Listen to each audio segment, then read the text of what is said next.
the breath of the Lord. Now breathe on me. Let it breathe on me. Let it breathe on me. Let God's breath, let his breath now breathe on me. Good morning, good afternoon, good evening, family. Welcome, welcome, welcome to this place I like to call the mental house. Okay?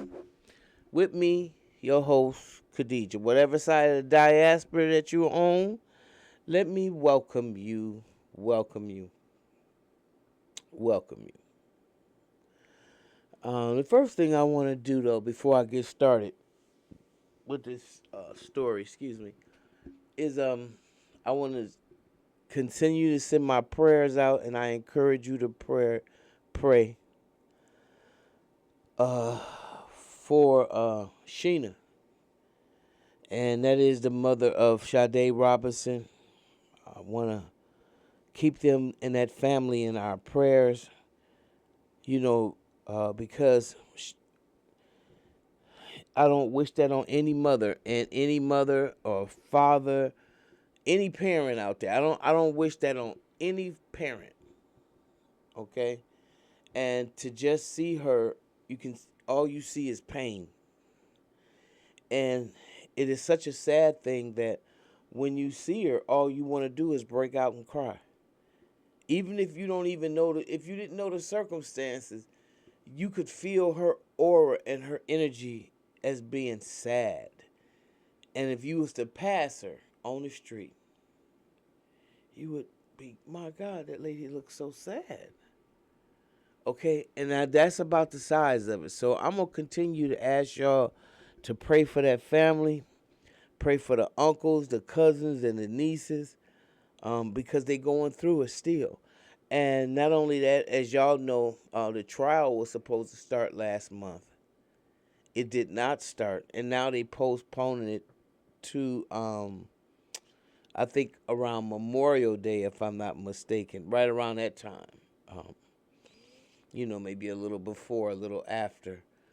Um, However, I just want justice for Sade.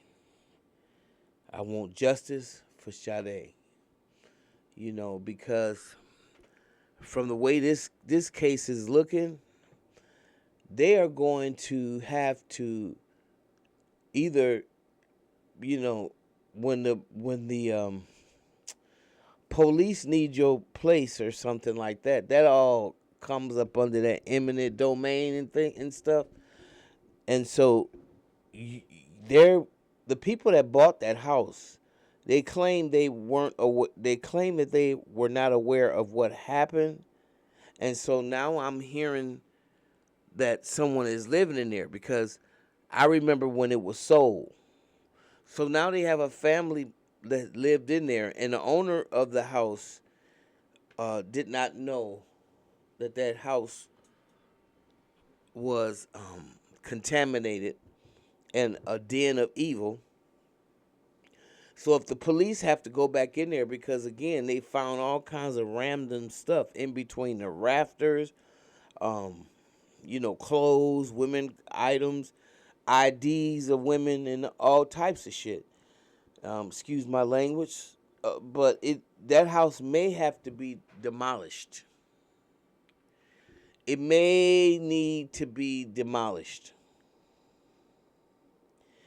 And for the sake of justice and all the other women this man might have been involved with, and just having the information that he tore down, dug holes in the basement, and all types of weirdo stuff like that, it lets you further know that the house should be demolished and this demon seed. And unless it's demolished, you won't find the true meaning of the depths of his evil until you do that, because there's a lot of stuff in there that they just don't know about. He hid them underground and all types of craziness, and it just so reminds me of the time again of Jeffrey Dahmer, and I keep reiterating that, and people keep saying, why you go back there? Well, hell, that's all I got to compare it to. I was a health inspector when Jeffrey Dahmer did his reign on Milwaukee. So all that stuff is just real and true in my heart and in my mind. I have friends who were correction officers at that time and encountered this hideous demonic person. And so I think this is just another devil that did devilish things, and you're gonna find a lot more girls that are missing in Milwaukee, that he's gonna be responsible for their demise. That I know, the spirit tells me that. My spirit, my intuition, everything about my existence is telling me, just like I can, see my hand in front of me, I can see that he didn't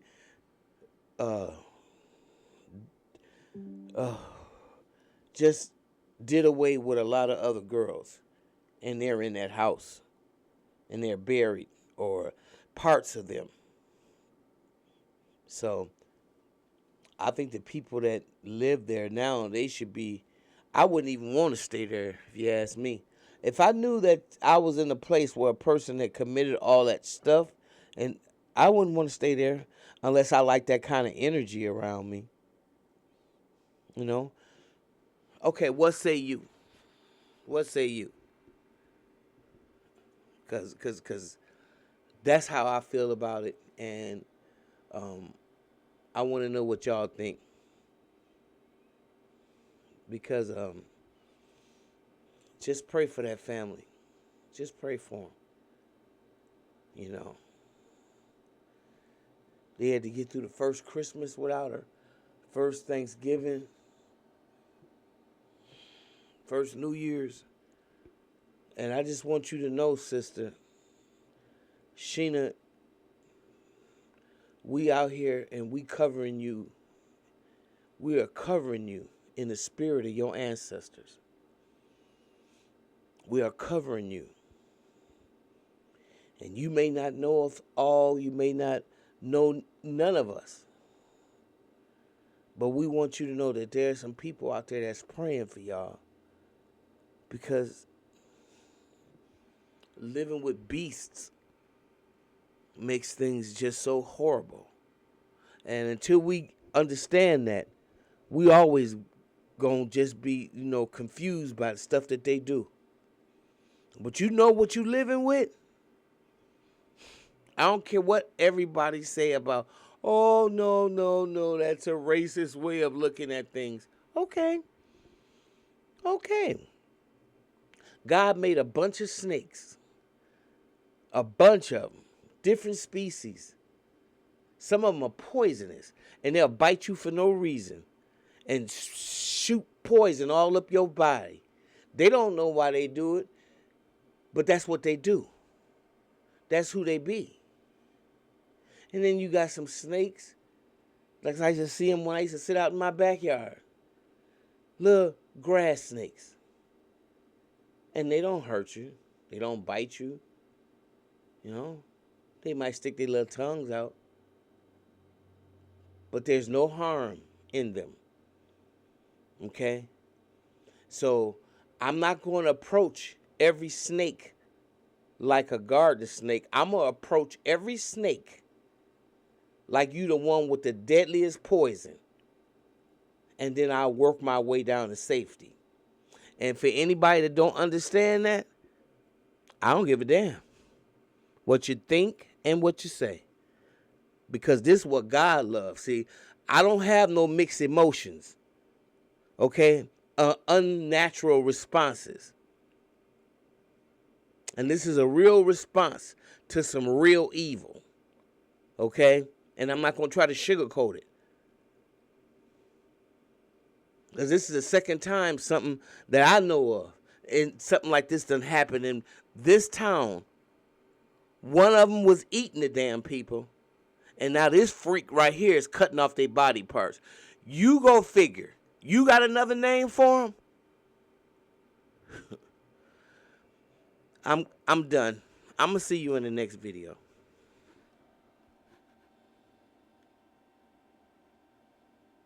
Oh, if you like what you hear, please like, subscribe, and share my video. I would really appreciate it. Thank you.